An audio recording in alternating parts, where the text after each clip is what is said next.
Alright, so you can see I got a needle and seat for each carburetor, a rebuild kit for each carburetor, and I got a new fuel filter.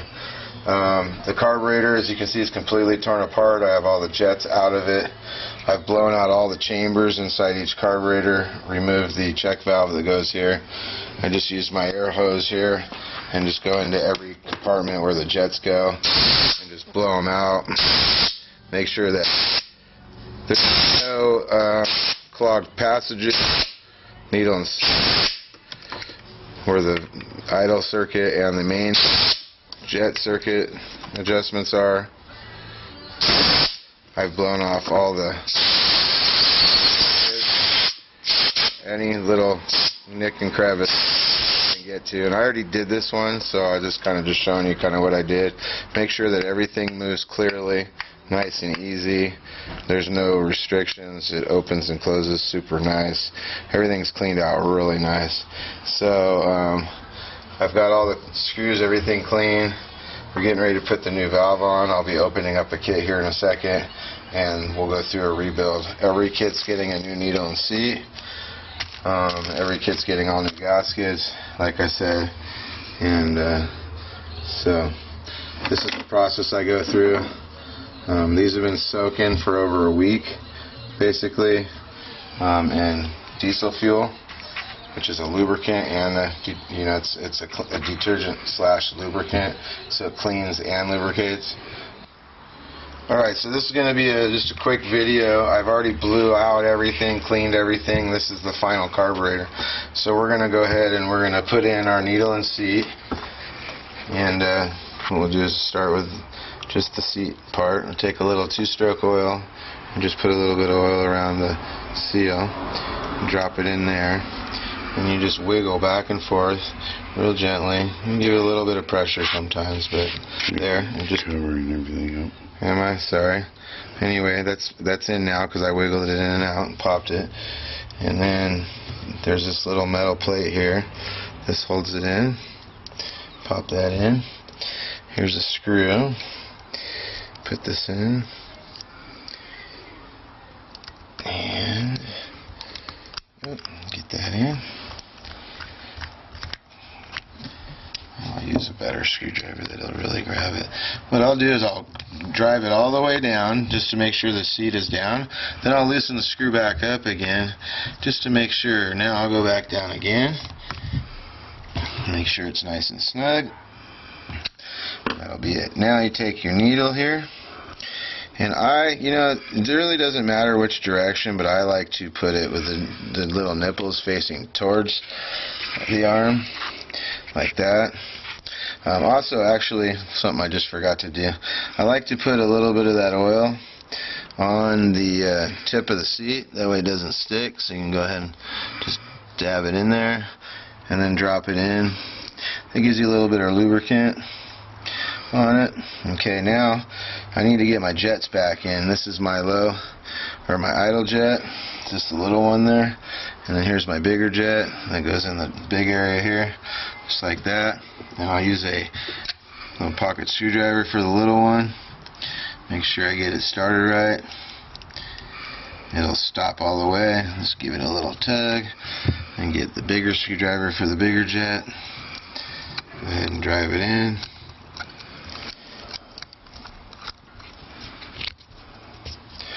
Give it a good snug. Now I have this little gasket here. The little grooves face up. That makes it line up and everything. Make sure everything's lined up with the holes. This hole here with the idle jet, the gasket goes all the way around it, and then just make sure all the holes are sitting in their spots. Then you have this here. I've already replaced this little valve. It's this little plastic piece here. Here's the old ones up here, and you want to make sure you replace that before you put it together, because these do stick, and this is a brand new one. Just go ahead and drop it in there now that it's already been replaced. You have your 2 screws here, one here and one here. Let's see, a little Phillips screwdriver. Just go ahead and start them. I never take them all the way down. Like, I'll start that one, get it almost down, and then I'll back it off. That way I can make sure they both seat correctly. Once I get it close, then I can take it down. These need to be really snug tight. In fact, when you take them off, you'll have to use a punch to get them out. They tend to stick after time. When I put them back in, I just do them real tight by hand, just like that. I'll even double check them again.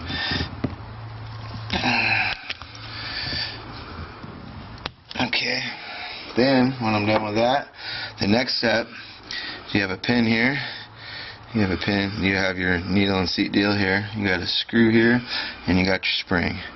This is a 780 set of carburetors. They use a 65-gram spring. The kits that I bought did have all 3 springs in it, so I could pick and choose between the different springs. So I was able to replace the springs with new springs. Some of the kits out there only come with an 80-gram spring. If you get one of those kits, you'll have to use your old spring. So make sure that spring is lined up. See the little groove on the top here? That spring has to be lined up in the center of that groove, otherwise the spring will take off. And then once that's in there like that, you just put the screw in here like this. Get it started. You can put your finger down to hold it down. Snug this up. Okay, now there's something real important here. See this little deal here? When I push on it, that opens the needle. This is the needle. So what happens is this area here needs to be even with this here. They should be even. If this is bent up too high, then you need to bend it down. If it's not even, if it's lower, you got to bend it up. This gives you your float level, basically, your needle and seat level. If this isn't set correctly, that can cause you issues. And this one looks like it's in perfect condition. So we'll just leave it the way it is. I had another screwdriver here. I just misplaced it. Another black handle. There it is. Okay, so anyway, we'll go ahead and double check that I got this snug, which I didn't. Don't over tighten things. I know it looks like I'm really bearing down, but I kind of have a feel for things when I do it. Okay, so this side is done. Now we need to do what's called a pop-off pressure check, which checks to make sure that the spring that I put in here is the correct pressure spring. So we're going to leave this just the way it is. Typically all you need to do is you put this on over here, and then you put this plate on over here, and you tighten it up, and you're done with that spot. But we're going to go ahead and go back over to the other side now. And what we have over here on this side is you have a fuel filter. Now, I always like to take the little plastic things and just put them side to side. I don't think it really matters if you do them top to bottom, side to side, but I just do it that way. Then you have a gasket here. You can see it only goes on one direction. Make sure that, see the gasket there, it's not lined up. You got to make sure you give it a little push and make sure it's in all the grooves. Make sure everything's lined up nice. This will only go in one direction. See the little hole here? That's where the filter goes. So there's no way to put it that on the wrong way. If you rebuild the carburetors and you keep them separate, you will never mess this up. Go ahead and put this on here like that. Now you have some screws here. It's the longer screws. And put these together like this. Hey, you know, I noticed there's a 3 on this one. Somebody numbered these carb 1, 2, and 3, which is kind of cool. I never noticed that before. Maybe I just haven't been paying attention. I don't know. Let's see, does that one have 1 too? Nope. It doesn't. But you know why this one's carburetor number 3 is because on this side, when I get it up here, I'll show you guys. Carburetor number 3 is the return carburetor. So it's the carburetor that goes back to the gas tank. And on the 780, it has this really tiny pinhole for the return. And you have to have that or you won't have any fuel pressure. So as you can see, you have a big holes for the fuel to come in, and on this side you have just a tiny little pinhole. That little tiny pinhole is the return that goes back to the carburetor. Also, same thing here. I never tighten these all the way snug. I get them, bring them down, get them all pretty good and down. And then what I'll do is once I get them all down and backed out just a hair, like I go down, back out, then I'll pick one, tighten it up. I'll go crisscross across, and you can go over here, and you go cross again over to this side. So you don't ever want to just go 1, 2, 3, 4. You always want to go 1, 2, 3, 4, or 1, 2, 3, 4. You always want to go crisscross from each other. And then just to give me a little bit more grip, I'll grip these like that.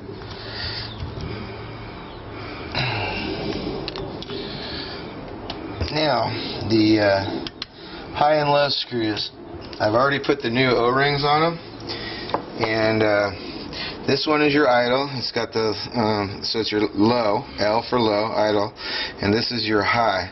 So you can look on the side of the carb here where the holes are, and this one actually has an L right inside of here. That's an L right there. It might be hard to see in the camera, but it actually has an L right there.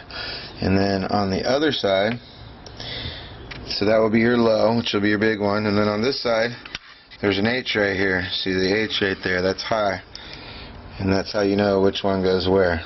So again, the high is this one. It's got a new O-ring on it. I'll just place it in here, drive it in. You want to drive it all the way down. You don't want to over tighten it.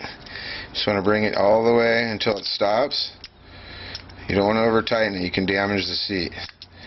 So just take it all the way down until it stops, and then you got to get your manual and figure out how many turns out these are. I'm not sure offhand. I got to go grab the book, so I'm not going to have that information. Same with this one. Put it in, push down on it until it starts to thread, and then just turn it all the way in until it stops, and then we'll have to back it out however many times the manual says. I think it's like half turn for the idle or a 3/4. It's one or the other, and then these other ones are like 1 1/4 turn, but I'm not for sure. So I'm going to go look it up. But anyway, this carburetor is pretty much done now. That's all there was to rebuilding it. These 4 screws are for the plate. Like I said, this is the plate that holds them all together, and then we'll have to sync the carbs together manually, and then we're going to do the pop-off pressure check, and then we'll be done. Okay, so in order to sync the carburetors, what you want to do is adjust your idle screw, open these blades up, and set this, your main idle, which is this screw here, the main one, and get it to a position where this is open. And you use a drill bit, and you can slide it in and out of there. Get it so you can slide it in and it's snug, and you have a snug fit here. Then you come to this next screw, and you want to adjust this next one until it's the same as this one.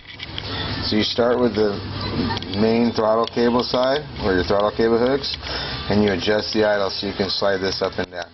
Once you get this where you want it, the snugness you want, then you move to the next screw, next carburetor, which is this, the middle one, and you use this screw right here to adjust this second one. Once you make these two the same, then you move over to the third one, and you do the same thing with this screw, and you'll adjust the third carburetor the same way so it slides in and out. Once you get that adjusted, you're all set. They are in sync with each other, and you can move on to the next step. So at this point, I'm at the pop-off pressure check here, and I'll be doing that next.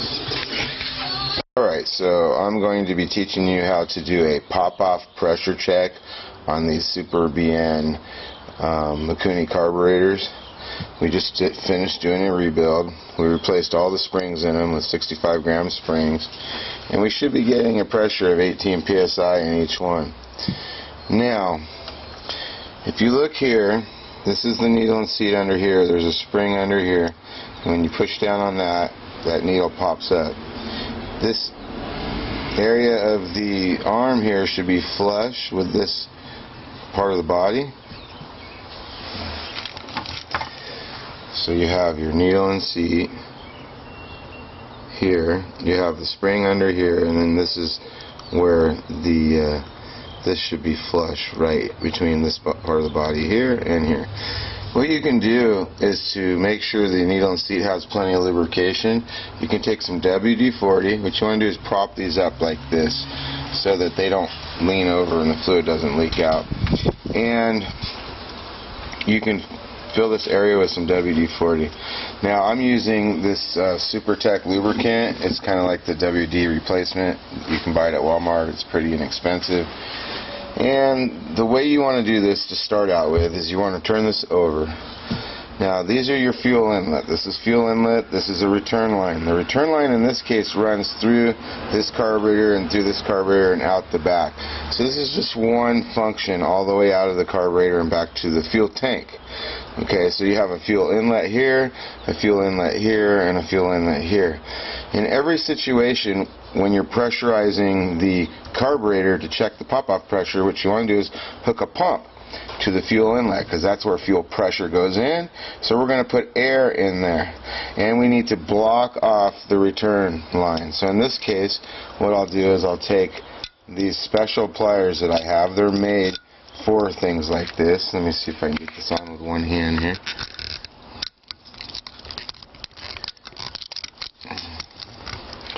So it goes in there like that, and then we'll just squeeze down, and we are blocking that return line. Okay, so now no air can escape to the return. It's blocked off, and the only place it has to go is through the needle and seat. Now what I use a radiator pressure checker. I have a snap-on pressure checker, and I just remove the fitting here if I need to. I have a few different things I use this pump for, so I'll remove and change this fitting to fit the correct size hose. And then all you have to do is take the pump, come over here and plug it into the line here. Okay, so let me plug it in. I can't do it all with one hand. So there we go. I've plugged the hose in, which is for the pump. Okay, and I've blocked off the return line. Now what I can do is rotate this carburetor over. Okay, and my pliers are actually helping hold this thing in the right location. I take a little WD-40. I'll go ahead and fill that area so you can see that it's full now. Okay, and if I were to hit this valve here, it would drain out. There wouldn't be anything there. So go ahead and fill it up. Now we'll take our pump, and we want to watch the gauge and pump the pump. See, it popped. Now where did it pop? That's where we want to see, is make sure that it popped at 18 psi. So I want to do that 3 times just to make sure that all 3 times it pops at the same location. Okay, so it was about 15 is where it's popping right now. You can see it actually is a little bit higher than 15. So keep watching the gauge. 15. You can see my gauge says 15. Now the specs that they indicate are 10 to 18. I like to be closer to the 18 mark, but they are within specs. Go ahead and pop that again. We'll do it one more time. And there you go. Now we just move on to the next one, and that's how you do it. So the same thing applies to the next one. You're going to put fuel, or you're going to go to the fuel inlet and the fuel return. You're going to block off the return, and you're going to pump. Now, as far as where can you get a pump? Some people will use a bicycle pump, and they'll rig a T-fitting in there with a gauge on it. In this case, this gauge is good to 30 pounds. This isn't even the original gauge that came with my pump. My gauge went bad, and I had to buy a new gauge. I just bought an aftermarket one. So, anyway, that's how you do it, and I hope that helps you guys. Okay, now that we have completed finishing the pop-off pressure check, we need to come over here to our manual. It says 95 SLX 780. The needle and seat pop-off pressure needs to be between 10 and 18. Ours is about 16 psi all the way across. The high-speed screw and the low-speed screw adjustments. These are real important adjustments. We've got a brand new rebuilt carburetor. We need to set our high-speed screw and our low-speed screw. If you look here, the low-speed screw, all 3 carburetors is a half a turn. Okay. On the high-speed screw, it's 7/8 for the mag, 3/4 for the center, and 1 1/8 for the PTO. Now the mag cylinder is the front cylinder closest to the magneto or stator. Some people call it magneto, some people call it stator. The center is pretty easy, it's the center carburetor. The P for PTO is the rear cylinder closest to the drive shaft. which then connects to the jet pump. The P stands for PTO, the C for center, and the M for magneto. So we're going to start with the low speed screws on each carburetor. We're going to turn them to a half a turn. How do you know what a low speed screw is and what a high speed screw is? Well, first of all, this big bulky screw with the handle on it is your low speed screw. Okay, and your high speed screw, another way to know is there is an L on here. See if I put my glasses on, if I can see the L. The L is right inside here. It's actually got an L right there. Now, will you be able to see that when these are mounted on the engine? Probably not. But how do you know from on the engine which is your high and which is your low? Well, one of the ways to know on the Mikuni Super SBN carburetor is this is where your air cleaner is, and this screw up here is your high, and it's higher to the top, and your low is lower to the bottom. Low controls idle, air, fuel mixture, and high controls your top end speed. Okay, so we're going to go to the low. These have all been turned in completely, and we just need to go a half a turn. So we'll double check to make sure that was completely turned in, which it is, and then we just want to rotate it a half a turn. Okay, and that's a half a turn. If I went completely around, if you go from here to here, half, and then around again, that's one complete rotation, like a clock, counterclockwise, clockwise. In this case, you want to screw it all the way in until it bottoms out, and then back it out a half a turn. So I'm going to do the same with the next one.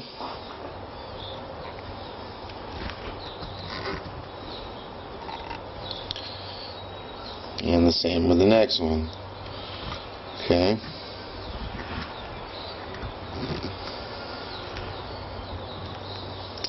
Now we have to do on this carburetor, okay, on Polaris's carburetors, they put the throttle cable to the PTO side, to the farthest to the back. On the 750 SL and SLT models, they put it in the front. So you need to be aware of where your throttle is. So in this case, my throttle cable is this one here. So that's going to be my PTO. So that's supposed to be 1 1/8 turn. So I need to turn that 1 1/8 turn. So I'll be turning that screw one full rotation and then 1/8 of a turn. So anyway, you guys get the idea. That's how you adjust the carburetors. If you're wanting to be precise, you can use a white little marker, something to mark the case, like this little valve action paint marker, and you can put a little mark where it starts, and then you'll know each half rotation you do that you're back in the same exact location. So, alright, hope that helps. Have a great day.